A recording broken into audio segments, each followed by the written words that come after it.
કેમ છો વિદ્યાર્થી મિત્રો? નમો નમઃ. તો આજે આપણે ધોરણ 9 વિષય સંસ્કૃત પાઠ નંબર 5 સુભાષિત વૈભવ સુભાષિતનો વૈભવ તેનો આજે આપણે અભ્યાસ કરીશું. જોઈએ પ્રસ્તાવનાનો ખ્યાલ મેળવીએ. સંસ્કૃત સાહિત્યમાં મોટા કાવ્યને મહાકાવ્ય તરીકે અને નાના કાવ્યને મુક્તક તરીકે ઓળખવામાં આવે છે. જેમ એક નાનકડું મોતી બહુમૂલ્ય હોય છે, તેમ આવા નાનકડા મુક્તકો પણ બહુમૂલ્ય છે. આવા મુક્તકો ને સુભાષિત કહે છે. સંસ્કૃત સાહિત્યનો આ સુપરિચિત અને સુલલિત કાવ્ય પ્રકાર પોતાના 4 ચરણોમાં જીવનના બહુમૂલ્ય પાથેયને કલાત્મક રીતે પીરસી દેવાની એક આગવી વિશેષતા ધરાવે છે. આ સુભાષિતોમાંથી આદર્શ જીવન અને ડહાપણનો બોધ પ્રાપ્ત થાય છે. આવા જ કેટલાક બહુમૂલ્ય મુક્તકોનો સુભાષિતોનો સંગ્રહ કરીને આ પાઠ તૈયાર કરવામાં આવ્યો છે. પ્રસ્તુત પાઠમાં ચયન કરેલા સુભાષિતોમાં કોઈ એક વિભક્તિના પ્રયોગને જોઈ શકાય છે.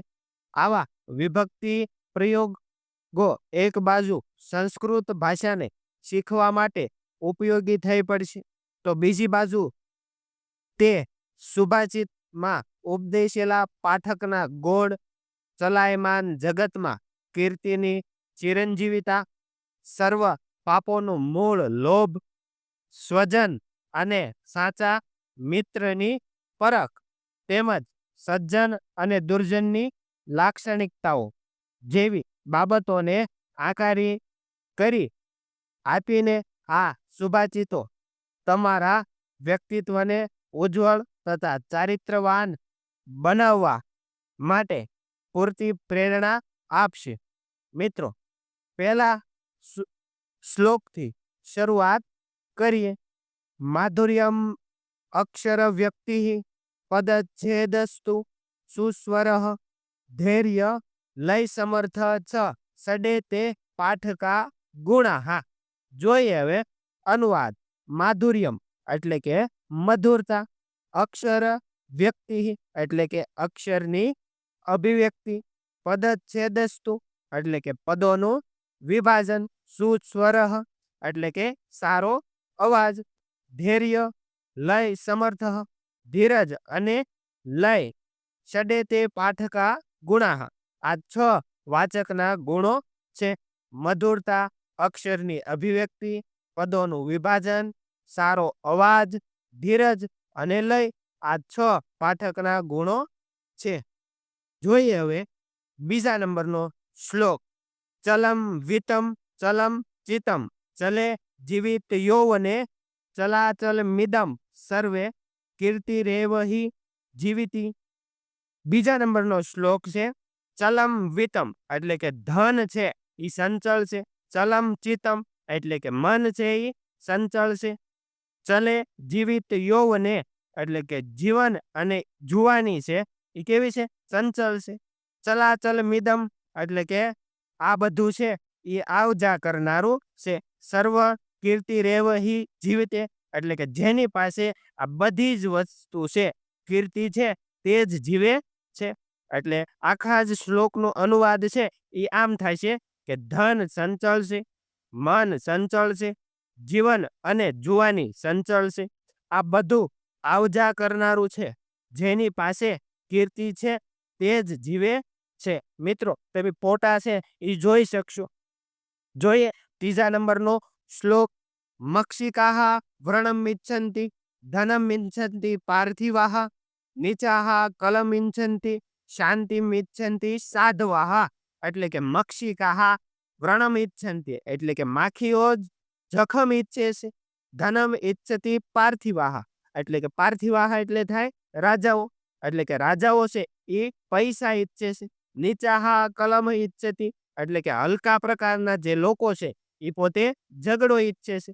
શાંતિ મિંચતી સાધવાહ એટલે કે સજ્જનો છે એ શાંતિ ઈચ્છે છે. નીચે તમે ફોટા છે એ જોઈ શકશો. અનુવાદ સંપૂર્ણ જોઈએ કે માખીઓ જખમ ઈચ્છે છે, રાજાઓ પૈસા ઈચ્છે છે, હલકા પ્રકારના લોકો ઝઘડો ઈચ્છે છે અને સજ્જન લોકો છે તે પોતાના જીવનમાં છે એ શાંતિ ઈચ્છે છે. ચોથા નંબરનો શ્લોક છે તેનું અધ્યયન કરીએ. ગાવો ગંધેન પશ્યતિ વેદઃ પશ્યંતિ બ્રાહ્મણાઃ ચારેહ પશ્યંતિ રાજ ચક્ષુષાર મિતરે જનાહ એટલે કે ગાવો ગંધેન પશ્યતિ એટલે કે ગાયો છે એ પોતે ગંધ વડે ઓળખે છે. વેદે પશ્યંતિ બ્રાહ્મણાઃ એટલે કે બ્રાહ્મણો છે એ વેદો વડે જુએ છે અથવા તો ઓળખે છે. ચારેહ પશ્યંતિ એટલે કે રાજાઓ છે એ પોતાના જાસૂસો વડે જુએ છે. રાજા અને ચક્ષુષાર્મિથી જનાહ અને સામાન્ય પ્રકારના માણસો છે એ પોતાની બે આંખ વડે જુએ છે. મિત્રો, ગાયો, બ્રાહ્મણો અને રાજાઓનો ફોટો તમે છે એ નીચે જોઈ શકશો.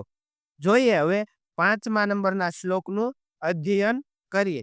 દરિદ્રાયમ ધનમ દેયમ જ્ઞાનમ દેયમ જડાય ચ પિપાસિતાય પાનીયમ શુદ્ધિતાયમ ચ ભોજનમ એટલે કે દરિદ્રાયમ એટલે કે ગરીબ, ધનમ દેયમ એટલે કે ધન આપવું જોઈએ, જ્ઞાનમ દેયમ જડાય છે અજ્ઞાની લોક છે, અજ્ઞાની એટલે જડાય, જે અજ્ઞાની માણસ છે તેને જ્ઞાન આપવું જોઈએ, પીપાસિતાય પાનીયમ અને તરસાને પાણી આપવું જોઈએ, શુદ્ધિતાય ચ ભોજનમ અને જે ભૂખ્યો માણસ છે તેને ભોજન આપવું જોઈએ.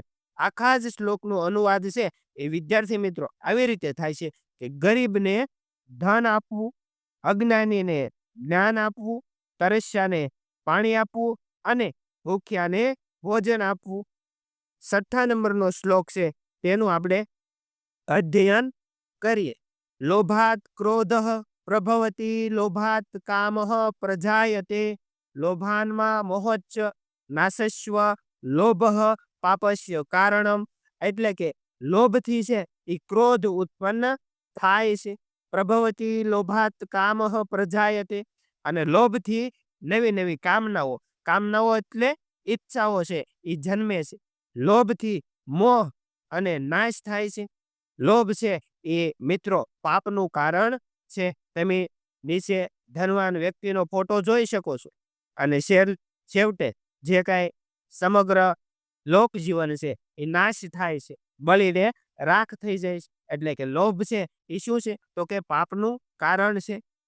7મા નંબરનો શ્લોક છે તેનો આપણે અભ્યાસ કરીએ.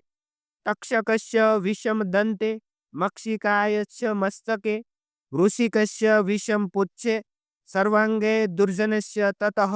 તક્ષકસ્ય, તક્ષકસ્ય એટલે મિત્રો કે સાપ છે. તક્ષકસ્ય વિષમ દંતે એટલે કે તક્ષકનું ઝેર છે એ તેના દાંતમાં હોય છે. મક્ષિકાયસ્ય મસ્તકે, મક્ષિકાય એટલે કે માખી, મક્ષિકાયસ્ય મસ્તકે એટલે કે માખીનું ઝેર છે એ એના માથામાં હોય છે. વૃક્ષિકસ્ય વિષમ પુચ્છે એટલે કે વીંચીનું ઝેર છે તે એની પૂંછડીમાં હોય છે. સર્વાંગે દુર્જનસ્ય તતઃ અને પરંતુ દુર્જનનું ઝેર છે એ તેના બધા જ અંગોમાં હોય છે. તક્ષકનો ઝેર છે એ તેના દાંતમાં હોય છે અને માખીનું ઝેર તેના માથામાં હોય છે. વીંછીનું ઝેર તેની પૂંછડીમાં હોય છે, પરંતુ દુર્જનનું ઝેર તેના બધા જ અંગોમાં હોય છે. નીચે તમે તક્ષકનો ફોટો જોઈ શકશો, મધમાખીનો ફોટો જોઈ શકશો અને વીંછીનો પણ ફોટો છે જે તમે જોઈ શકશો. અલગ અલગ જે કાંઈ જીવજંતુઓ છે એના અલગ અલગ શરીરના ભાગમાં એનું ઝેર હોય છે તે રહેલું હોય છે. જોઈએ હવે 8મા નંબરનો શ્લોક.